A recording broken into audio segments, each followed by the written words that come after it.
The Associated Press reported today, and this was discussed in the White House briefing, that President Trump's former campaign manager, Paul Manafort, secretly worked for a Russian oligarch, a Russian billionaire, to push the interests of the Russian president, Vladimir Putin. And the AP further reports that Manafort proposed an ambitious political strategy to undermine anti-Russian opposition across former Soviet republics, and that he eventually signed a $10 million annual contract beginning in the year 2006.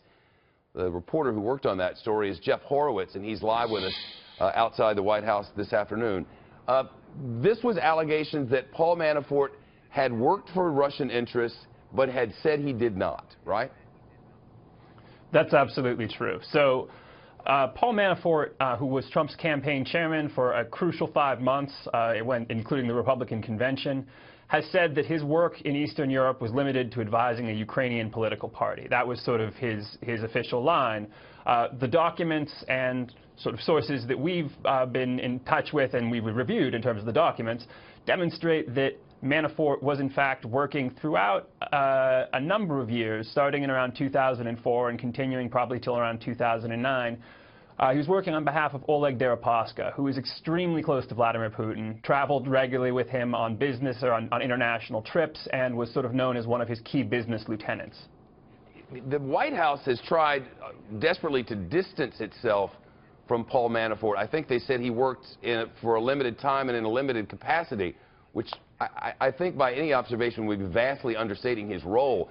I remember during the convention, he went reporter to reporter and was introduced as Paul Manafort, the chairman of the campaign. It's not as if he was, as Sean Spicer put it, one of the hanger-ons.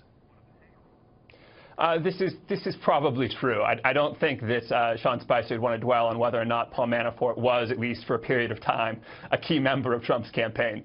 But the response from the White House has been that this is old work and that it doesn't really relate to anything Trump campaign. And that's kind of true in the sense that we do believe that the work on behalf of Deripaska that Manafort did was over by that point in time, by the time the campaign began. However, the important thing that I think that our reporting shows is that Paul Manafort, one, was quite willingly and quite explicitly willingly to work on behalf of Russian interests. So not just Oleg Deripaska's interests, but actually to promote interests that, as Manafort described them, were good for the quote-unquote Putin government in Eastern European former Soviet bloc nations. And so that's, I think, a pretty important thing, that he was a gun for hire that was sort of willing to do this sort of work and had those contacts.